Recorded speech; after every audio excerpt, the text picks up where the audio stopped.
Nogata, to je pravi drug. Ljudi, kad bih ja krenuo sad pominjem sve ostale, to bi trajalo cijelo veče, ali Nogato se podrazumeva da je jedan Nogato, znači pazite se, Nogata sad pričam. Nogato je jedan iskren youtuber, iskren prijatelj, čovek, šta tu jedeš?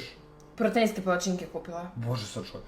Kako se zove, iskren prijatelj, iskren youtuber i znam da je neko ko, kako se zove, koliko god je teško, koliko god je loše, nikad se ne bi okrenuo zbog mišljenja ljudi, zbog pritiska naroda, zbog pritiska publike, ostao bi, kako se zove, prijatelj i to mu nikad neću zaboraviti i to ću uvek ceniti kod njega i svaki njegov osmeh koji vidite je iskren osmeh i to je retko i to cenite vi kao publika koji gledate Nogata.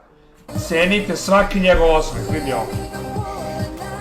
Cenite svaki njegov osmeh, jer takav iskren osmeh je redak osmeh na današnjem YouTube-u gdje su svi fake, gdje se svi čepe, gdje se svi pretvaraju. Nogato je jedan od retkih iskrenih ljudi i mržnja koju neki ljudi pokušaju da forsiraju između Hrvata, Bosanaca, Srba, šta god. To ne postoji i to ne treba niko da pominje, da priča, jer mi mlađe generacije smo ti koji će da razvijaju ljubav između zemalja, između nacija, između vera,